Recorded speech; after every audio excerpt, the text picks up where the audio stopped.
right, friends, let's finish up Day of the Dragon King, Magic Tree House book number 14 by Mary Pope Osborne. When we left off, Jack and Annie were in their darkest hour, and then the string was rolling from Jack's backpack. Let's read and find out what happens. Chapter 9, The Silk Path. What's going on? Said Jack. I don't know, said Annie, but we'd better follow it.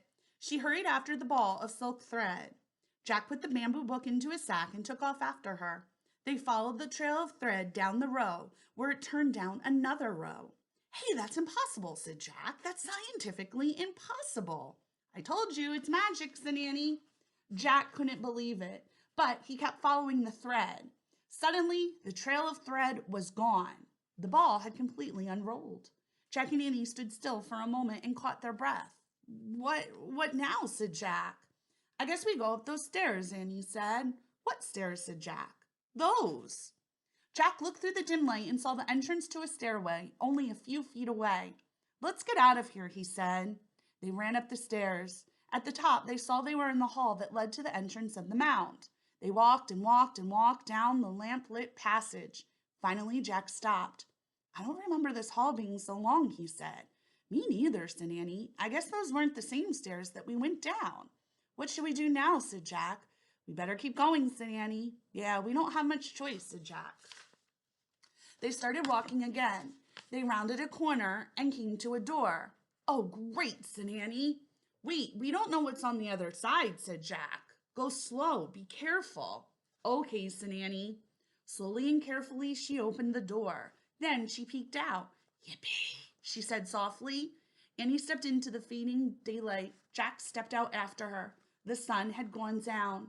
They were standing outside the gate of the Dragon King's palace. They could see the market not far away. The stalls were closing for the day. We're safe, said Annie. Jack breathed a huge sigh of relief. Just then, a gong sounded. It was coming from the tower of the city walls. Oh man, they're going to close the gate, said Jack. He clutched his sack as they took off. They charged up the street. They ran past the market. They ran past the rich houses, past the poor houses. Their straw shoes fell off, but Jack and Annie kept running barefoot. Just as the giant wood gates started to close, they tore through them. They charged across the bridge and kept running up the dirt road, past the farmhouse and through the field.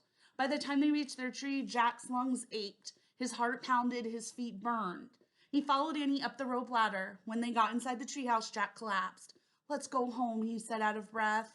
He reached for the Pennsylvania book. Wait, said Annie, looking out the window. They found each other. Who found who? Jack said, panting. He dragged himself to the window and looked out. Two figures embraced at the edge of the field. The silk weaver and the man who takes care of the cows, said Annie. Oh, yeah, said Jack. Bye, Annie called to them. The couple waved back.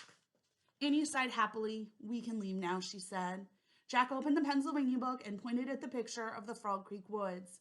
I wish we could go there, he said. The wind started to blow. Jack looked out one last time at the Chinese couple. They seemed to be glowing like stars. The treehouse started to spin. It spun faster and faster. Then everything was still. Absolutely still. Chapter 10, The Ancient Legend. Jack opened his eyes. He was wearing his own clothes and his sneakers. The cloth sack had turned back into his backpack. Welcome home, Master Librarian, said Morgan. She stood in the treehouse smiling at them. Hi, said Annie. We brought you the ancient legend, said Jack. Wonderful, said Morgan. Jack reached into his back and took out the china book. Then he pulled out the bamboo book and handed it to Morgan. What's the legend about, said Annie. It's called The Silk Weaver and the Cowherd, said Morgan. It's a very famous Chinese tale.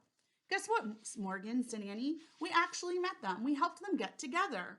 Oh, did you, said Morgan. Yes, said Jack. The silk weaver's ball of silk saved us. What does the legend say about them, said Annie. It says that long ago they were heavenly beings who lived in the sky, said Morgan.